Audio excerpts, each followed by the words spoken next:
Hello hi friends, welcome back to P V YouTube blog. And ಇವತ್ತಿನ ನನ್ನ video ಬಂದು bhringraj hair ಆಯಿಲ್ನ ಯಾವ ರೀತಿ ಮಾಡ್ಕೊಳ್ಳೋದು ಅಂದ್ಬಿಟ್ಟು. ಆ್ಯಂಡ್ ನೋಡಿ, ಇದಕ್ಕೆ ನಾನು ತೊಗೊಂಡಿರ್ತಕ್ಕಂಥ ಎಣ್ಣೆ ಬಂದು ಕೊಬ್ಬರಿ ಎಣ್ಣೆ ಮತ್ತು ಹರಳೆಣ್ಣೆ ಎರಡು ಕೂಡ ಮನೆ ಇದೆ. ಅಂದರೆ ಹರಳೆಣ್ಣೆ ಬೇಯಿಸ್ಕೊಂಡಿರೋದು ಮತ್ತು ಕೊಬ್ಬರಿ ಎಣ್ಣೆ ಗಾಣದ್ದು ಮತ್ತು ಭೃಂಗರಾಜ್ ಎಲೆ ನೋಡ್ತಾ ಇದ್ದೀರಾ ನೀವು ಯಾವ ರೀತಿ ಇದೆ ಅಂದ್ಬಿಟ್ಟು. ಇದೇ ರೀತಿ ಇದೆ ಗಿಡ, ಭೃಂಗರಾಜ್ ಗಿಡ ಬಂದು ಇರೋದು. ಅದು ನೋಡಿ, ನೀವು ಗಿಡ ನಾವು ಯಾವ ರೀತಿ ಸೊಪ್ಪನ್ನ ಕಟ್ ಮಾಡ್ಕೊತೀವೋ ಅದೇ ರೀತಿ ಹೊಡ್ಕೊತಾ ಹೋಗುತ್ತೆ. ನೋಡಿ, ಅದರಲ್ಲಿ ಫ್ಲವರ್ಸ್ ಮತ್ತು ಸೀಡ್ಸ್ ಕಾಣಿಸ್ತಿರ್ಬೋದು ನಿಮಗೆ. ಇದೇ ರೀತಿ ಇರೋದೇ ಭೃಂಗರಾಜ್ ಗಿಡ. ಆದಷ್ಟು ನೋಡ್ಕೊಳ್ಳಿ, ಗೊತ್ತಾಗುತ್ತೆ. ಯಾಕಂದರೆ ಎಷ್ಟೋ ಜನಕ್ಕೆ ಗಿಡ ಯಾವುದು ಅಂತ ಗೊತ್ತಿರಲ್ಲ. ಅದು ನಾವು ಯಾವ ರೀತಿ ಕಟ್ ಮಾಡ್ಕೊತೀವೋ ಆ ರೀತಿ ಬೆಳೀತಾ ಹೋಗುತ್ತೆ. ಆ್ಯಂಡ್ ಇದನ್ನು ಇಷ್ಟು ಕಿತ್ಕೊಂಡೆ ನಾನು ಸ್ವಲ್ಪ ಎಣ್ಣೆಗೆ ಅಂದ್ಬಿಟ್ಟು.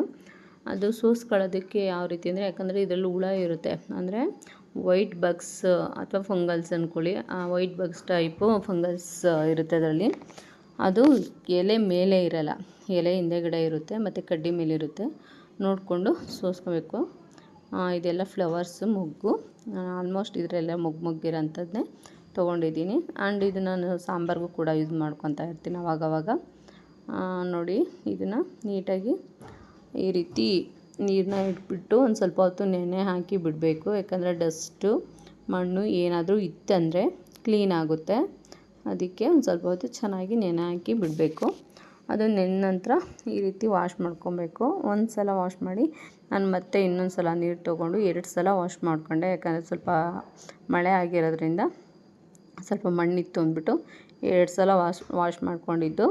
ಆ್ಯಂಡ್ ನಿಮ್ಮ ಹತ್ರ ಟೈಮ್ ಇತ್ತಂತ ಅಂದರೆ ಸೊಪ್ಪನ್ನ ಸ್ವಲ್ಪ ತ್ಯಾವ ಎಲ್ಲ ಹೋಗೋ ರೀತಿ, ನೀರಿನಂಶ ಹೋಗೋ ರೀತಿ ಕ್ಲೀನ್ ಮಾಡ್ಕೊಂಡಾದರೂ ಹಾಕೊಬೋದು. ನಾನೇ ಇಲ್ಲ, ಹಂಗೆ ಕಾಯಿಸ್ಕೊಳ್ತಿರ್ತೀನಲ್ಲ, ಹಾಗಾಗಿ ನೀಟಾಗಿ ನೀರು ಹೋಗೋ ರೀತಿ ಕೊಡ್ಕೊಂಡು ಸ್ವಲ್ಪ ನೀರಿರುತ್ತೆ, ಅದು ಎಣ್ಣೆ ಕಾಯೋಷ್ಟರಲ್ಲಿ ಹೋಗುತ್ತೆ.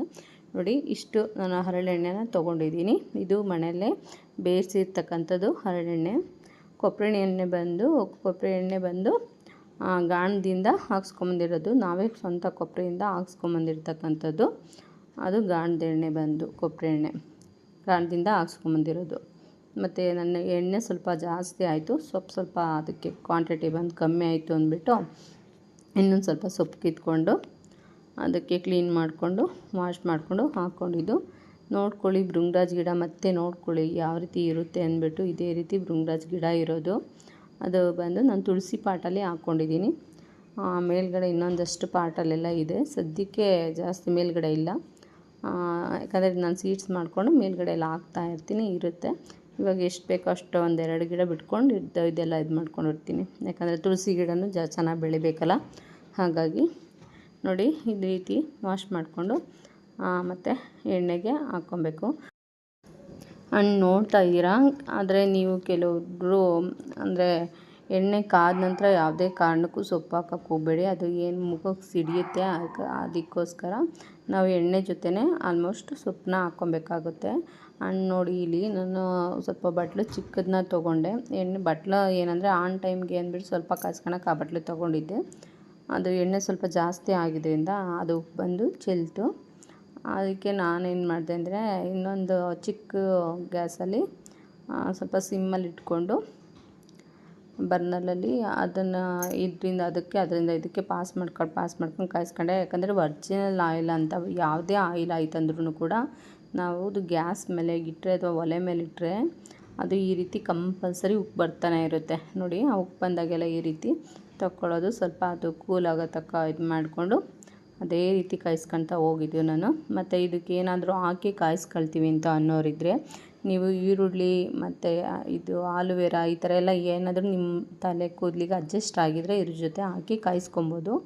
ಇಲ್ಲ ಅನ್ನೋದಿತ್ತಂದರೆ ಹಂಗೂ ಏನಾದರೂ ಹಾಕ್ಕೊತೀವಿ ಅದು ರೂಢಿ ಇತ್ತಂದರೆ ಮಾತ್ರ ಹಾಕ್ಕೊಳ್ಳಿ, ಇಲ್ಲಾಂದರೆ ಬೇಡ. ಹಂಗೂ ಏನಾದರೂ ಬೇಕು ಇದ್ರ ಜೊತೆಗೆ ಅಂತ ಅನ್ನಂಗಿದ್ರೆ ಮೆಂತ್ಯ ಕಾಳನ್ನ ಮೊಳಕೆ ಕಟ್ಬಿಟ್ಟು ಇದ್ರ ಜೊತೆಗೆ ಹಾಕ್ಕೊಳ್ಳಿ, ಚೆನ್ನಾಗಿರುತ್ತೆ. ಮೆಂತ್ಯ ಕಾಳನ್ನ ಮೊಳಕೆ ಕಟ್ಟಿರಬೇಕು ಚೆನ್ನಾಗಿ. ಅದನ್ನು ಫಸ್ಟು ನಾವು ಎಣ್ಣೆ ಕಾಯೋದಕ್ಕೂ ಮುಂಚೆನೇ ಸೊಪ್ಪು ಎಲ್ಲ ಹಾಕ್ಕೊಂಡು ನಂತರನೇ ಎಣ್ಣೆ ಬಿಟ್ಕೊಂಡು ಕಾಯಿಸ್ಕೊಳ್ಳಿ, ಚೆನ್ನಾಗಿರುತ್ತೆ. ಆ್ಯಂಡ್ ನೋಡಿ, ನೀವು ಅದು ಯಾವ ರೀತಿ ಕಲರ್ ಬಿಡ್ತಾ ಇದೆ ಅಂತ ಗೊತ್ತಾಗುತ್ತೆ ನಿಮಗೆ ಎಣ್ಣೆಲಿ ಸೊಪ್ಪು.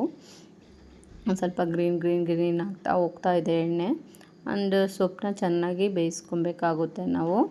ಯಾವುದೇ ಕಾರಣಕ್ಕೂ ಜಾಸ್ತಿ ಸೀಸ್ಕೊಳಕ್ಕೆ ಹೋಗ್ಬಿಡ್ರಿ. ಸ್ವಲ್ಪ ಕಂಟು ಬಂತಂದರೆ ಇದಾಗ್ಬಿಡುತ್ತೆ. ಸ್ವಲ್ಪ ಬೆಂದಿದೆ, ಸ್ವಲ್ಪ ಗ್ರೀನ್ ಆಗಿದೆ ಅನ್ನೋವಾಗಲೇ ಕೂಲ್ ಮಾಡ್ಕೊಂಬಿಡಿ, ಬೆಟರ್ ಆಗುತ್ತೆ. ನೋಡಿ ಇನ್ನು ಇಷ್ಟು ಗ್ರೀನು, ಇನ್ನೂ ಸ್ವಲ್ಪ ಗ್ರೀನ್ ಇದ್ದಾಗಲೇ ಕಮ್ಮಿ ಮಾಡ್ಕೊಳ್ರಿ. ಯಾಕಂದರೆ ಎಣ್ಣೆ ಕಾಯ್ದಿರುತ್ತಲ್ಲ, ಆ ಕಾವಿಗೆ ಸಿಯೋದು ಜಾಸ್ತಿ ಆಗಿಬಿಡುತ್ತೆ. ಇನ್ನು ಸ್ವಲ್ಪ ಎಣ್ಣೆ ಕಾಯಬೇಕು, ಸೊಪ್ಪು ಬೇಯಬೇಕು ಅನ್ನೋವಾಗಲೇ ನಿಲ್ಲಿಸ್ಕೊಳ್ಳಿ.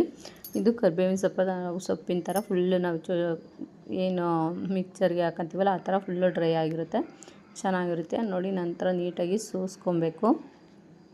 ಸೋಸ್ಕೊಂಡು ಒಂದು ಬಾಟ್ಲಿಗೆ ಹಾಕ್ಕೊಂಡು ಮಾಡಿಕೊಂಡ್ರೆ ನಮ್ಮ ಎಣ್ಣೆ ರೆಡಿ ಆಯಿತು ಅಂತ. ಈ ರೀತಿ ರೆಡಿ ಮಾಡಿಕೊಂಡ್ರೆ ನಾವು ಯಾವಾಗ ಬೇಕಾದರೂ ಹಚ್ಕೊಬೋದು. ಆ್ಯಂಡ್ ಸೊಪ್ಪು ಇತ್ತಂದಾಗ ಕಾಯಿಸಿ ಮಾಡಿಕೊಳ್ಳೋದು ಬೆಟರು. ಯಾಕಂದರೆ ಎನಿ ಟೈಮ್ ಸೊಪ್ಪು ಇರಲ್ಲ, ಹಾಗಾಗಿ ಸೊಪ್ಪಿದ್ದಾಗ ಕಾಯಿಸಿ ಮಡಿಕೊಂಬಿಡಿ. ನಾನಂದರೆ ಸೊಪ್ಪು ಯಾವಾಗಲೂ ಇರುತ್ತಲ್ಲ, ಹಾಗಾಗಿ ಬೇಕಾದಾಗ ಸ್ವಲ್ಪನೇ ಕಾಯಿಸ್ಕೊತಾ ಇದ್ದೆ. ಇವತ್ತೇ ನಾನು ಇಷ್ಟು ಸ್ವಲ್ಪ ಎಣ್ಣೆನ ಜಾಸ್ತಿ ಕಾಯಿಸ್ಕೊಂಡಿರೋದು. ಯಾಕಂದರೆ ಯಾವಾಗಲೂ ಅಷ್ಟೇ ನಾನು ಆವಾಗ ಕಿತ್ಕೊಂಡು ಎಷ್ಟು ಬೇಕೋ ಅಷ್ಟಕ್ಕೆ ಮಾತ್ರ ಕಾಯಿಸ್ಕೊತಾ ಇದ್ದೆ. ಎಣ್ಣೆ ಹೆಂಗೋ ಬಿಸಿ ಮಾಡ್ಕೊತೀವಲ್ಲ, ಹಾಗಾಗಿ ಅಷ್ಟೇ ಕಾಯಿಸ್ಕೊತಾ ಇದ್ದಿದ್ದು. ಆ್ಯಂಡ್ ನೋಡಿ ಎಷ್ಟು ಚೆನ್ನಾಗಿ ತಯಾರಾಗಿದೆ ಎಣ್ಣೆ ಅಂದ್ಬಿಟ್ಟು.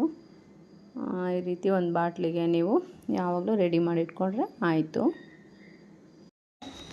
ನೋಡಿ ಎಣ್ಣೆ ಕಲರ್ ಎಷ್ಟು ಚೆನ್ನಾಗಿದೆ ಅಂದ್ಬಿಟ್ಟು. ಆ್ಯಂಡ್ ಎಣ್ಣೆ ತಿಕ್ನೆಸ್ಸು ಅಷ್ಟೇ. ಏನಂದರೆ ನೀವು ಬರೀ ಕೊಬ್ಬರಿ ಎಣ್ಣೆ ಆಯಿತು ಅಂದ್ರೂ ಒಂಥರ ಸ್ಮೆಲ್ ಚೇಂಜ್ ಆಗುತ್ತೆ. ಬರೀ ಹರಳೆಣ್ಣೆ ಆಯಿತು ಅಂದರೆ ಜಾಸ್ತಿ ತಿಕ್ಕಾಗುತ್ತೆ ಎಣ್ಣೆ. ಅದು ಹರಳೆಣ್ಣೆ ಏನಂದರೆ ಫಸ್ಟೇ ಗಟ್ಟಿ ಇರುತ್ತಲ್ಲ, ಹಾಗಾಗಿ ಎರಡು ಮಿಕ್ಸ್ ಮಾಡಿ ಮಾಡಿಕೊಂಡ್ರೆ ಇಷ್ಟು ಚೆನ್ನಾಗಿ ಬರುತ್ತೆ ಎಣ್ಣೆ. ಆ್ಯಂಡ್ ಹರಳೆಣ್ಣೆಗೆ ತಂಪು ಕೂಡ ಇರುತ್ತೆ, ಕೊಬ್ಬರಿ ಎಣ್ಣೆಗೆ ಅದಕ್ಕೂ ಎಲ್ಲ ಚೆನ್ನಾಗಿ ಮಿಕ್ಸ್ ಆಗುತ್ತೆ. ಯಾಕಂದರೆ ಹರಳೆಣ್ಣೆ ತಲೆಗೆ ಹಚ್ಚಬೇಕು ಯಾವಾಗ್ಲೂ. ಆ್ಯಂಡ್ ನಮ್ಮ ಮನೇಲಿ ಬರೆಯೋದೇ ಹಚ್ತೀನಿ ಅಂದರೆ ಹಚ್ಚಿಸ್ಕೊಡಲ್ಲ, ಅದಕ್ಕೆ ಎರಡು ಮಿಕ್ಸ್ ಮಾಡಿ ಕಾಯಿಸ್ಕೊತಾ ಇರ್ತೀನಿ ನಾನು. ನೋಡಿ ಈ ರೀತಿ ಎಣ್ಣೆ ರೆಡಿ ಆಯಿತು. ಇನ್ನೊಂದು ಸ್ವಲ್ಪ ಹಾಗೆ ಇದೆ, ಅದು ನೆಕ್ಸ್ಟ್ ಇನ್ನೊಂದು ಬಾಟ್ಲಿಗೆ ಹಾಕಿ ನೆಟ್ ಮಾಡ್ಕೊತೀನಿ. ನೋಡಿ ಕೈಯೆಲ್ಲ ಆಲ್ರೆಡಿ ಎಣ್ಣೆ ಆಗೋಗಿತ್ತು ನನಗೆ. ಅಷ್ಟೊತ್ತಿಗೆ ನನ್ನ ಚಿಕ್ಕವನು ಬಂದ, ನನ್ನ ಮಗ. ಅವನಿಗೆ ಬಾಟ್ಲಲ್ಲೇ ಹಚ್ತೀವಿ ಅಂದರೆ ಸ್ವಲ್ಪ ಪ್ರೆಸ್ ಮಾಡ್ಕೊಂಡು ಹಚ್ಕೊಬೇಕಾಗುತ್ತೆ. ನಾವೇ ಓನಾಗಿ ಹಚ್ಕೊತೀವಿ ನಮಗೆ ಅಂದರೆ ಇದ್ರಲ್ಲಿ ಆರಾಮಾಗಿ ಚೆನ್ನಾಗಿ ಹಚ್ಕೊಬೋದು. ಯಾಕಂದರೆ ಯಾರು ಹಚ್ಚೋರು ಇರೋದಿಲ್ಲಲ್ಲ. ನಾವು ಮಕ್ಳಿಗೆ ಹಚ್ತೀವಿ ಅಂದರೆ ಗೊತ್ತಿರುತ್ತಲ್ಲ, ಕೈ ತುಂಬ ಇಟ್ಕೊಳ್ಳೋದು, ರಪ್ಪ ತಟ್ಟೋದು ಅಷ್ಟೇ. ಹಂಗೆ ಹಚ್ಚಿದ್ರೆ ನಮಗೂ ಎಣ್ಣೆ ಹಚ್ಚಿದಷ್ಟು ಸಮಾಧಾನ ಆಗುತ್ತೆ. ಯಾಕಂದರೆ ನಮಗೆ ಹಿಂಗೆ ಹಚ್ಕೊಳ್ಳೋದಕ್ಕಾಗಲ್ಲ ಅಷ್ಟು ಆರಾಮಾಗಿ. ಅದಕ್ಕಾಗಿ ಏನಿದ್ರು ಅದು ಕೂದಲು ತಲೆ ಬುಡಕ್ಕೆ ಹೋಗ್ಬೇಕಲ್ಲ, ಹಾಗಾಗಿ ಅದ್ರಲ್ಲಿ ಹಚ್ಕೊಬೋದು. ಇವ್ರಿಗೆ ಈ ರೀತಿ ಹಚ್ಚಿದ್ರೆ ಮಕ್ಳಿಗೆ ಚೆನ್ನಾಗಿರುತ್ತೆ. ಆ್ಯಂಡ್ ಅವ್ರಿಗೂ ಚೆನ್ನಾಗಿ ಕೂದಲು ಜಾಸ್ತಿ ಬೆಳೆದಿರೋದ್ರಿಂದ ಎಷ್ಟು ಎಣ್ಣೆ ಹಚ್ಚಿದ್ರು ಅದು ಕೂದಲಿಗೆ ಹೋಗ್ತಾ ಇತ್ತು. ಸ್ವಲ್ಪ ಜಾಸ್ತಿನೇ ಎಣ್ಣೆ ಹಾಕಿದ್ದೀನಿ ಇಬ್ಬರಿಗೂ. ಇವನಿಗೆ ಸ್ವಲ್ಪ ಹೊರಟಿದೆ ಕೂದಲು, ನಮ್ಮ ಚಿಕ್ಕವನಿಗೆ ಬಂದು. ದೊಡ್ಡವನಿಗೆ ಒಂದು ಸ್ವಲ್ಪ ಸ್ಮೂತ್ ಇದೆ ಹೇರ್ ಒಂದು. ಅಂದರೆ ಅವನಿಗೆ ಫಸ್ಟ್ ಕೂದಲು ಅಷ್ಟೇ ತುಂಬ ತೆಳ್ಳ ಇತ್ತು ಅವನಿಗೆ. ಫಸ್ಟು ಅಂದರೆ ತಲೆನೇ ಕಾಣ್ತಾ ಇರೋದು ಒಂದು, ಅಷ್ಟು ಸಣ್ಣ ಇರ್ತಿತ್ತು ಏರು ಅಷ್ಟೇ ದಪ್ಪ ಇರಲಿಲ್ಲ ಅವನು. ಇದನ್ನು ನಾನು 1 ಟೈಮ್ 2 ಟೈಮ್ ಹಾಕೋಷ್ಟೊತ್ತಿಗೆ ಅವನಿಗೆ ನೆಕ್ಸ್ಟ್ ತಲೆ ಬುರುಡೆ ಕಾಣೋ ಥರ ಯಾವತ್ತೂ ಇಲ್ಲ ಕೂದಲು. ಅಷ್ಟು ಚೆನ್ನಾಗಿದೆ ಅವನಿಗೆ. ಇವನಿಗಿಂತ ಸ್ಮೂತಾಗಿದೆ ಕೂದಲು, ಸಖತ್ತಾಗಿದೆ ಒಂದು ಹೇರು. ನೀವು ಕೂಡ ಇದೇ ರೀತಿ ಟ್ರೈ ಮಾಡಿ ಮನೇಲಿ, ಮಿಸ್ ಮಾಡ್ಕೊಳಕ್ಕೆ ಹೋಗ್ಬೇಡ್ರಿ. ಈ ರೀತಿ ಭೃಂಗರಾಜ್ ಗಿಡದ ಬೀಜ ಸಿಕ್ಕಿದ್ರು ಅಷ್ಟೇ, ಎಲ್ಲಾದರೂ ಒಂದು ಗಿಡ ಸಿಕ್ಕಿದ್ರು ಅಷ್ಟೇ, ನೀವು ಅದು ಬೇರು ಸಮೇತ ಕಿತ್ಕೊಂಬಂದು ಮನೇಲಿ ನೀವು ಒಂದು ಪಾಟಿಗೆ ಹಾಕಿದ್ರು ಸಾಕು, ಹೊತ್ಕೊಳ್ಳುತ್ತೆ. ಅಲ್ಲಿ ಆದಷ್ಟು ಕೆರೆ ಕಡೆ ಹುಡುಕಿ ಸಿಗುತ್ತೆ ನಿಮಗೆ, ನೀರಿರೋ ಕಡೆ, ಗದ್ದೆಗಳ ಕಡೆ ಸಿಗುತ್ತೆ ಇದು ಕಂಪಲ್ಸರಿ.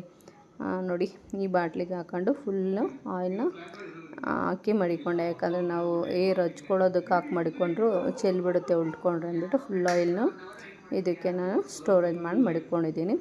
ಕ್ಯಾಪ್ ಹಾಕಿದ್ರೆ ಸರೋಗುತ್ತೆ. ಆ್ಯಂಡ್ ತಿಕ್ನೆಸ್ ಅಷ್ಟೇ ಚೆನ್ನಾಗಿರುತ್ತೆ, ಜಾಸ್ತಿ ಗಟ್ಟಿನೂ ಇರೋದಿಲ್ಲ, ತೆಳ್ಳಗೂ ಇರೋದಿಲ್ಲ, ಅಷ್ಟು ಚೆನ್ನಾಗಿರುತ್ತೆ. ಆ್ಯಂಡ್ ಈ ವಿಡಿಯೋ ನಿಮಗೆ ಇಷ್ಟ ಆದರೆ ದಯವಿಟ್ಟು ಲೈಕ್ ಮಾಡಿ, ಶೇರ್ ಮಾಡಿ, ಸಬ್ಸ್ಕ್ರೈಬ್ ಮಾಡ್ಕೊಳ್ಳಿ. ಆ್ಯಂಡ್ ನೆಕ್ಸ್ಟ್ ವಿಡಿಯೋಗೆ ವಾಚ್ ಮಾಡಿ. Thank you for watching.